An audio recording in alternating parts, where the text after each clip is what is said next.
कि मैं क्या बताऊं भैया, यदि औलाद हाथों से बाहर निकलती दिखाई दे तो उस व्यक्ति को परिवार छोड़ करके तीर्थ ग्रहण कर लेना चाहिए। बोले क्यों? क्योंकि जब तक घर का मुखिया घर में है, उसकी आंखों के सामने अपराध होगा तो दुष्ट औलाद के कर्मों का दंड भी माँ बाप को भोगना पड़ेगा। देखिए, हमारे संविधान में एक कानून है, यदि कोई लड़का गलत काम करता है, माँ बाप की बात नहीं मानता, तो माँ बाप क्या है, उसे बेदखल कर देते हैं। संविधान का कानून है। बेदखल करने के बाद फिर वो कोई भी अपराध की घटना को अंजाम देगा तो फिर उसमें कानून में उसके माँ बाप के साथ कार्रवाई नहीं होगी। उसे अखबार में निकालना पड़ेगा कि मेरी तरफ से ये बेदखल है, और उसे लिख करके थाने में भी देना पड़ेगा कि अब मेरा इससे कोई रिश्ता नहीं है। तो फिर संविधान ये कहता है कि उसके कर्मों की सजा उसके माँ बाप को भोगनी नहीं पड़ेगी। तो ऐसे ही हमारा वेद कहता है, धर्म कहता है कि जब तक हमारा उससे संबंध है, हम उनके बीच में रह रहे हैं, हमारी आंखों के सामने अनाचार, दुराचार, व्यभिचार हो रहा है, तो उसका खामियाजा माँ बाप को भी भोगना पड़ेगा। इसलिए विदुर जी कहते हैं भैया अब आपको वानप्रस्थ ले लेना चाहिए। अब या तो ये तुम्हें त्याग दें या फिर तुम इन्हें त्याग दो, तो फिर इनके कर्मों का फल तुम्हें भोगना नहीं पड़ेगा। ये बेचैनी तुम्हें क्यों हो रही है? क्योंकि तुम्हारे ही सामने तुम्हारी औलाद ने भगवान का अपमान किया, तो बेचैनी तो होगी ना। जब ये त्यागने की बात है कहने लगे तो कुछ चुगलखोरों ने जाकर के दुर्योधन से कह दिया कि तुम्हारे घर में तुम्हारी बुराई है, तुम्हारे घर में तुम्हारी चुगली। भैया दुर्योधन तो शंख था, जैसे फूंका वैसे बजने लगा। विदुर जी का अपमान हुआ, और विदुर जी महाराज आज की तरह, आज के लोगों की तरह तो थे नहीं। आज तो भैया अपमान हो, चाहे गारी परे, चाहे भोग पर रहे हों घर में थे, पर तो भी मई खाट डरेगी, मई रहेंगे, वही घर में मरेंगे। और कोई समझ आवे हम बार कि जब तुम्हारी जी हालत है तो काहे को मर रहे हो हैं? भगवान को भजन करो, अपनो तीर्थ में रहो, सेवा करो, अभी तो तुम्हें हाथ पांव चल रहे हैं। तो फिर क्या कहते हैं वो लोग बताए? हम अपनी भुक्तभोगी बता रहे हैं। एक डोकरा रहे, वहाँ के घर में 2 कौड़ी की इज्जत नहीं। अच्छा एक बात और बताऊं, जिनकी घर में 2 कौड़ी की इज्जत नहीं, वो बाहर बहुत अपनी चलाना चाहते हैं। गांव में सामाजिक काम में वे सबसे ज्यादा टांग अड़ाएंगे, जिनकी औलाद का कोई एक घर में चिड़िया ना सुन रही, लेकिन बाहर कोई काम है रो तो सबसे पहले हमें पूछो, और न पूछो तो भंगा डारवे के लिए हैं, जीवे पेन आगे फिर रहे हैं। तो ऐसे लोग, ऐसे एक आदमी रहे, तो मैंने कि जब तुम्हें घर में कोई ना पूछ रहा हो, पहले तो वे मोते रोए, फिर पूरी बात सुनाई उनने, तो इतनी बेकदरी तो मुझे दया आई। तो मैंने कही एकाएक मर रहे हो फिर? बोले तो कहाँ जाऊँ? मैंने कहा वृंदावन पूरा खुला पड़े हो, खाऊ आश्रम में संत की सेवा करो, हैं जा शरीर के तन मन धने पवित्र करो। तो नेक देर तो मैंने सुनी, बाकी बात मोते बोले मैं तुम्हारी बातों में आने वाला नहीं हूँ। मैंने कहा कह दी, अरे तुम तुम्हें घर बेघर भाई डोल रहे हैं। अरे जी औलाद जैसी भी है मेरी है, मैं जा कहूँ चाहे वो मारे चाहे कूटे, तुमको हो तो मैं वृंदावन में भेजे भाई। तो भैया मैं का आप योद्धे कह रहा हूँ, अरे तेने अपन रोयो तो मैंने बताई है? बोले नहीं, बोले मेरे बालक हैं, अरे अपने नहीं होते तो कहते मारते हैं, मरवे में हूँ पिटवे में हूँ, मैं सुख मिल रहा है? तो भैया मैं क्या करूँ, मैं बाहर में जा कुआ में गिरो है? लेकिन विदुर जी महाराज ने देखा कि मेरी इस घर में कोई जरूरत नहीं है, तो फिर क्यों मरूं मैं। उसी समय मंत्री और थे, इस्तीफा दे दिया और इस्तीफा दे करके सीधे वृंदावन उद्धव जी से मिलकर के सीधे हरिद्वार और मैत्रेय जी के चरण में बैठ करके फिर उन्होंने कथा का श्रवण किया है। ना हम किसी के न कोई हमारा, देख लिया दुनिया का नजारा। मांगेंगे भिक्षा करेंगे गुजारा, ना हम किसी के न कोई हमारा, ना हम किसी के न कोई हमारा।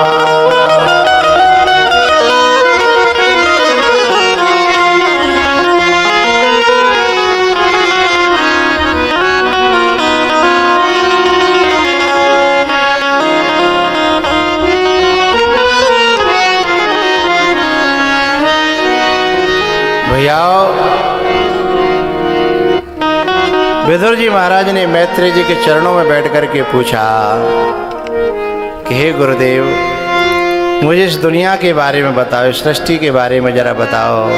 ये दुनिया क्या है, ये सृष्टि क्या है, ये माया क्या है, जीव क्या है, ब्रह्म क्या है। अरे मैंने अपनी पूरा उम्र पूरा जीवन विनय में बिता दो, जो मेरे 1% भी अपने नहीं निकले हैं।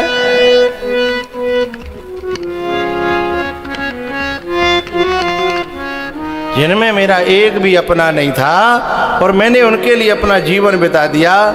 अब मेरे ऊपर कृपा करो, अब मुझे इस माया के बारे में, दुनिया के बारे में, सृष्टि कैसे बनी हुई बताओ। तब मैत्रेय जी महाराज ने सृष्टि के बारे में बताया कि नारायण की नाभि से कमल, कमल से ब्रह्मा जी के 4 पुत्र हुए। सनत कुमार जी ने कहते हैं वे संत है गए, तपस्या कर वे चले गए। फिर 10 ऋषि पैदा करे, वे तपस्या करे वे चले गए। फिर रुद्राणी पैदा करे, लेकिन बिनते तमोगुणी संतान पैदा हुई तो वे बंद कर दे। उसके बाद फिर मनु और शतरूपा को ब्रह्मा जी ने प्रकट किया और मनु शतरूपा ने कहा कि पिताजी आपका जो आदेश होगा हम तो वो करेंगे। उन्होंने कहा बेटा सृष्टि का विस्तार करो।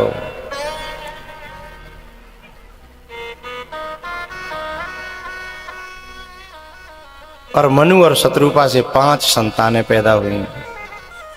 3 बेटियां आकुति, देवहूति, प्रसूति और 2 पुत्र प्रियव्रत और उत्तानपाद। आकुति का विवाह ऋषि रुचि के साथ में हुआ। देवहूति का विवाह करदम जी महाराज के साथ में हुआ। और करदम जी महाराज बड़े तपस्वी, 10,000 वर्ष तपस्या करी, परमात्मा का दर्शन किया।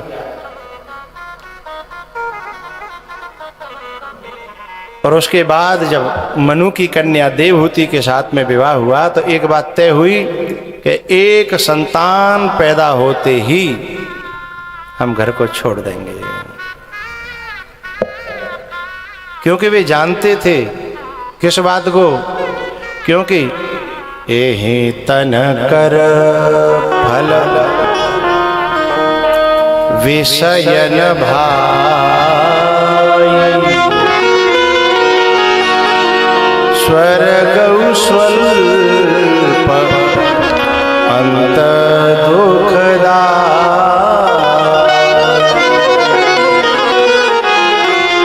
एहि तन कर फल विषयन भाई, स्वर्ग स्वल्प अंत दुखदा।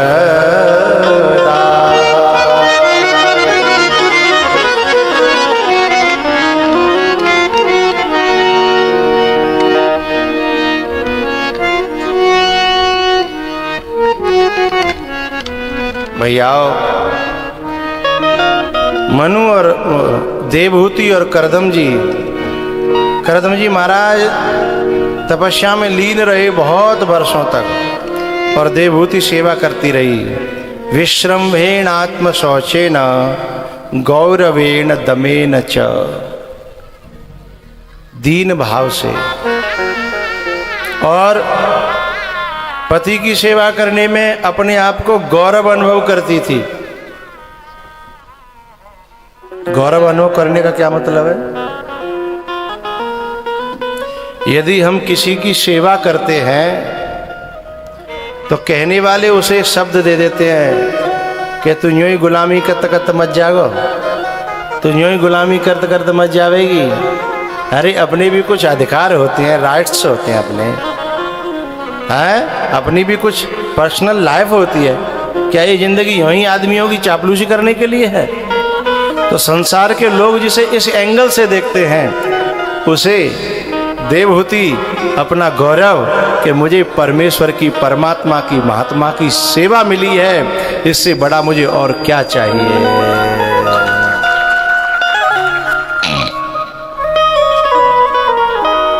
बहुत से लोग संतों की सेवा करते हैं ना, तो उन्हें दूसरे लोग और तरीके से पेश करते हैं। बाबा जी ने के पीछे मत जा, डोलता रहे, हैं?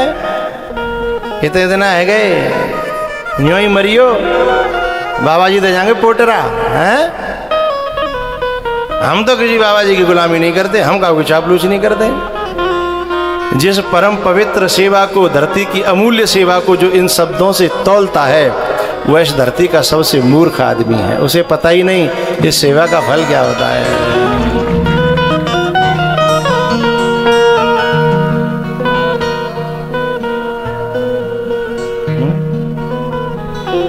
भैया बड़ी सेवा करी और सेवा करके उन्हें खुश किया। विसृज्य कामम दंभम च द्वेषम लोभ मघम मदम अप्रमत्तोद्यता नित्यम तेजीयान समतोषयत, बिना प्रमाद के, बिना आलस्य के। और जब करदम जी खुश भये, बोले अब तुम्हारी मनोकामना पूर्ण करनी है, मुझे बताओ मैं क्या करूं। तब करदम जी महाराज ने कहा कि मैंने जितनी भी तपस्या करी है, जितना पुण्य कमाया है और उससे जितनी भी परमात्मा के द्वारा दी गई दौलत, ये भौतिक नहीं, आध्यात्मिक रिद्धि सिद्धि, ये दौलत मैंने जो कमाई है, मैं उसको तुम्हें पूरी पूरी को प्रदान करता हूं। आपने कभी दंडौती देखा था देते भाई गोवर्धन में आदमी देखे होंगे, लेकिन ये भी देखा होगा पीछे पीछे बाकी घरवाई चल रही है, वो दंडौती दे तो वो बाकी पाँच ही लेते हैं। अबले मर रहा वो है और वो फ्री में ले रही है। वो तो केवल करती है पाँव छिल लेती है और वो दंड बैठक लगा रहा है, बाकी पाँव छिल गए, घोंटू छिल गए, कौनी छिल गई हैं, और वो क्या करती है पीछे से पाँव छिल लेती है, बस है वो काम है। ये यहाँ क्या कह रही हैं? ये में स्वधर्म निरतस्य तपः समाधि, मैंने अपने धर्म में और समाधि में जो तप किया है और उससे मैंने जो कमाया है, विद्यात्म योग विजिता भगवत प्रसादा, भगवान की प्रसन्नता से मैंने जो कमाया है, ताने वते मदन से वनया वरुद्धान, मैं उन सबको तुम्हें प्रदान करता हूँ। और केवल देता ही नहीं हूँ कि मैंने कह दे दिया ना, दृष्टिम प्रपश्य, मैं तुम्हें दृष्टि दे रहा हूँ, देखो मैंने क्या कमाया है। दृष्टिम प्रपश्य वितराम्य अभयान अशोकान, मैंने जो दौलत कमाई है, दुनिया की दौलत तो ऐसी है, पैसा कमाने के बाद ये मत समझना कि तुम्हारे दुख दूर हो जाएंगे। ऐसा कहते हैं दुख के दूर रहने के बजाय दुख और बढ़ जाए, लेकिन भगवान की कृपा से जो दौलत मिलती है ना, वो अभयान और अशोकान, वो भय और शोक से रहित होती है, उसमें न भय होता है और न शोक होता है।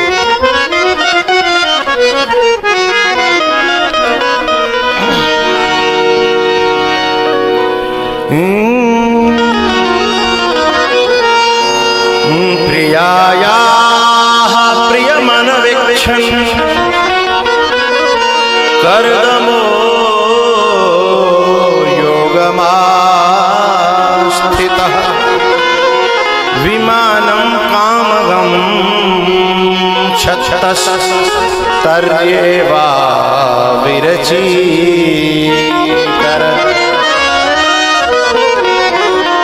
करदम जी महाराज ने अपनी तपस्या से एक इतना बड़ा विमान बनाया, यहाँ से लेके फतेहाबाद तक, शमशाबाद तक, राजा खेड़ा तक, इतना क्षेत्रफल पूरो को पूरो एक विमान में। और वहाँ में जंगल, सरोवर, वन और पूरी सुविधाएं, दास दासी, नौकर नौकरानी, इतना विशाल साम्राज्य जो है केवल विमान पे खड़ा कर लिया और विमान उड़ चला। यानी रहते रहते भी आनंद लेना और लोगों की भी यात्रा कराना। स्वर्गे सत्ये च कैलासे, उन सब लोगों को घुमा के ले आए। तपस्या का बल था। और देवहूति ने कैसे पाया? केवल सेवा करके।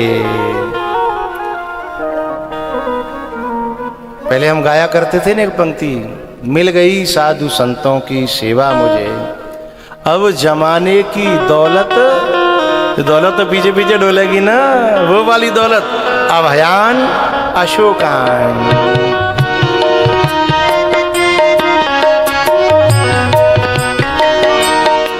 अब जमाने की दौलत नहीं चाहिए, अब जमाने की दौलत नहीं चाहिए, मिल गई शायद संतों की सेवा मुझे।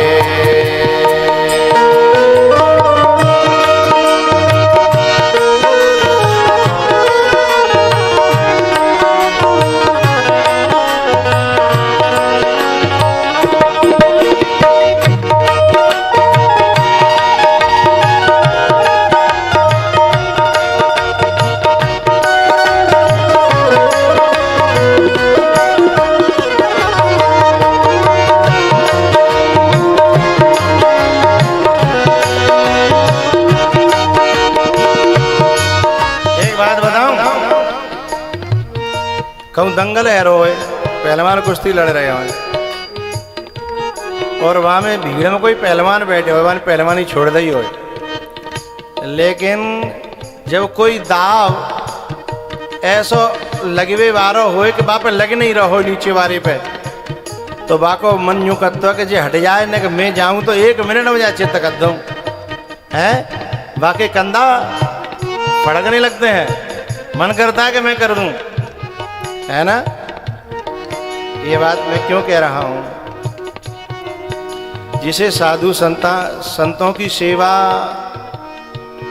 के परिणाम पता है, जिन्हें गुरुओं की सेवा के परिणाम पता है, वो कहूँ सेवा है रही हो बिन पर रुक्यो नहीं जाएगा, उनका मन मानेगा नहीं। जैसा पहलवान को है ना, उनको तो नेक मोह दो, नेक नेक नेक अवसर तो मिलना चाहिए। ऐसे ही सेवा के भाव जिनके बहुत बढ़ गए हैं, सेवा का फल जिन्हें पता लग गया है, उन्हें कहीं ना सेवा को मौका तो मिले, उन पर रुका नहीं जाता। मूसेपुरा में कथा है रही है, अभी यहाँ नाम बोल रहे, शमशाबाद का नाम बोला और जयपुरा का नाम बोला, कई जगह के नाम बोले। वो जब के कछु मूसेपुरा के होंगे वो सोच रहे होंगे हमारी थोड़ी कथा ये फलाने कुनवा के करवा रहे हैं। जिन पे रुका नहीं जा रहा वे तो दूर दूर के भी अपनी कथा मान करके उन्हें रुका नहीं गया। अभी एक सज्जन मेरे पास आए, 11,000 रुपये मुझे दे रहे। मैंने कि नहीं तुम रहने दो, कथा चल। बोले नहीं मेरा मन नहीं मान रहा। तो मैंने कि नीचे दो। बोले नहीं मेरा मन नहीं मान रहा। क्यों? क्योंकि दिल ऐसा हो गया है, जिस दिल को पता लग गया है कि यहाँ की सेवा यहाँ भी काम आएगी और वहाँ भी काम आएगी।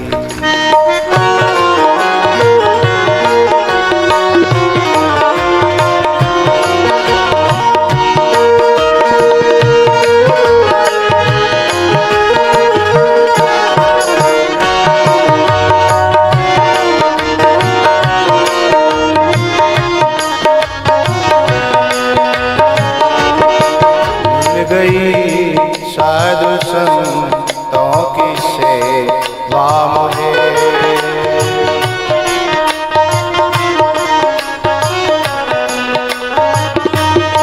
अब जमाने की दौलत नहीं चाहिए, अब जमाने की दौलत नहीं चाहिए। इनकी सेवा में मेरा लगा मन रहे, इनकी सेवा में मेरा लगा मन रहे, इनकी सेवा में मेरा लगा मन रहे, इनकी सेवा में मेरा लगा मन रहे। दूसरी कोई संगत नहीं चाहिए। मिल गई साधु संतों की सेवा मुझे, मिल गई साधु संतों की सेवा मुझे। सब कहे दूंगा जन्नत नहीं चाहिए, सब कहे दूंगा जन्नत नहीं चाहिए। मिल गई साधु संतों की सेवा मुझे।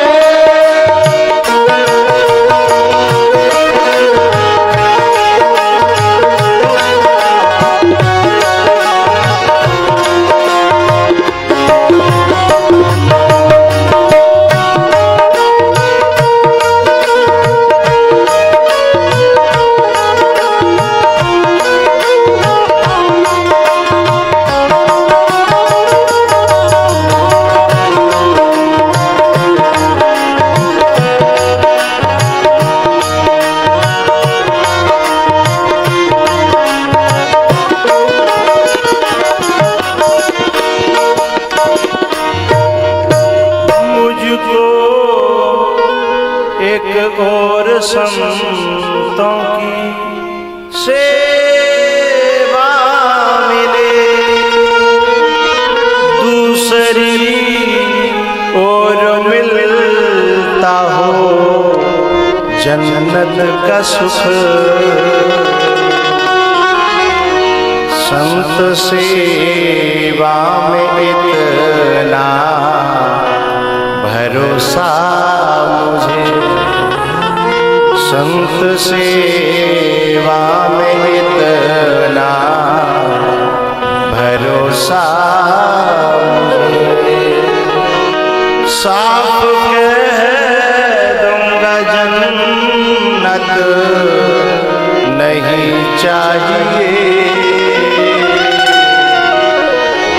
मिल गई साधु संतों की सेवा।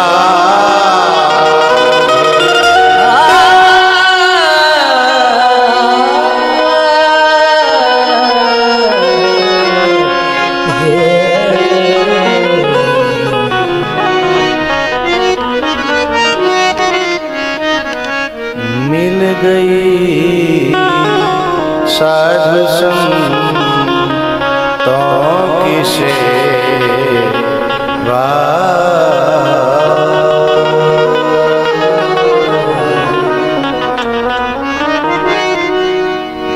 प्रियायः प्रियमनवेक्षण करदमो योगमास्थितः विमानं कामगं छत्तः तर्येवा विरची करत।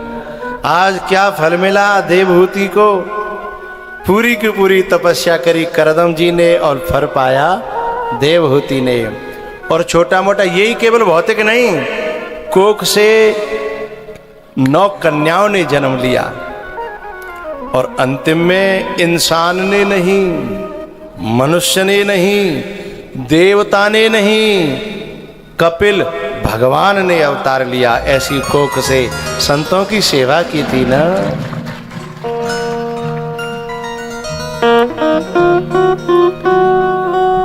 एक बात बताऊं, अपने खेतों में बोया हुआ बीज हो सकता है उपजे उपजे न उपजे, और उपजू आवे तो जरूरी ना है फले फले न फले। धंधे में लगाया हुआ धन वापस आवे आवे है न आवे, गांठ गऊ चले जाए।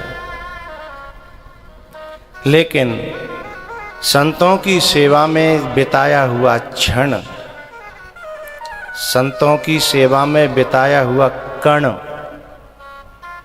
और संतों की सेवा में बिताया हुआ धन, ये तीनों ऐसे नहीं कह सकते कि लौट के आवे आवे न आवे, और ये भी नहीं कह सकते कि लौट के आएगा केवल न। ये अनंत गुना, 100 गुना 50 गुना 1000 गुना नहीं, ये अनंत गुना लौट करके आता है, फिर उसे कोई माई का लाल रोक नहीं पाता।